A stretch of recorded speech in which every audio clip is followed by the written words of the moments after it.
Mga igan, kung mamamalengke kayo ngayong umaga, dagdagan ang budget dahil tumaas ang presyo ng mga isda at gulay sa palengke. Mula sa Maynila, may unang balita live si Jomer Apresto. Jomer!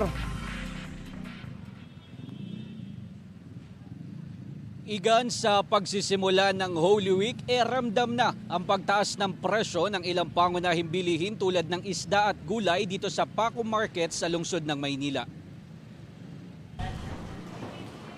Lunes Santo pa lamang pero may pagtaas na sa presyo ng ilang pangunahing bilihin. Kagaya na lamang ng mga isdang tinda ni Mang Junior at Peter na nasa 10 hanggang 30 piso ang itinaas. Medyo tumaas nga kasi Holy Week ngayon eh. Siguro gawa ng medyo maliwanag ang buwan tsaka wala ganong huling. Halimbawa na dito ang malalaking bangus na mabibili lang ng 220 pesos noong nakarang linggo na nasa 240 pesos na ngayon ang kilo. Gayun din ang tilapia na dating 140 pesos at ngayon ay nasa 160 pesos ang kada kilo. Nasa 200 pesos naman ang lokal na galunggong mula sa dating 180 pesos. Habang ang dalagang bukid tumaas din at nasa 260 pesos na ang kada kilo mula sa dating 220 pesos. Sa ngayon, mas maganda po siguro mamili sila ng maaga hanggat mura. Pwede naman sila mag-stock eh. Hindi makagad masisira kasi sariwa naman isda namin. Sa gulay naman, kapansin-pansin ang pagtaas ng presyo ng mga lowland vegetables o gulay Tagalog. Ito daw kasi yung mga gulay na hindi na kailangang panglagyan ng karne.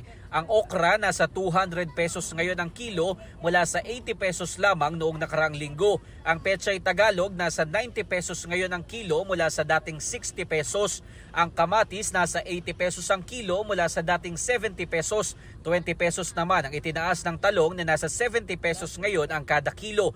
Bahagya ring tumaas ang ilang highland vegetables tulad ng broccoli at bell pepper na dating 180 pesos at ngayon ay 200 pesos ang kilo.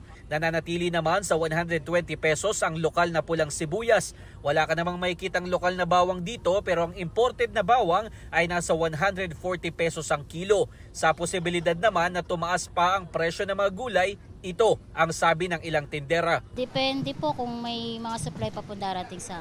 Kasi madalang lang po ang ang mga nagtitinda sa Divisoria pag ganyang Halloween. Pero mas maganda ngayon, mamili na.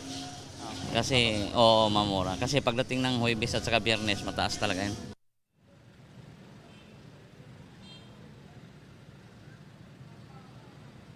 Samantala, Igan, sabi ng ilang mamimili, tingi-tingi muna ang kanilang mga bibilhin habang mataas pa ang presyo ng ilang pangunahing bilihin.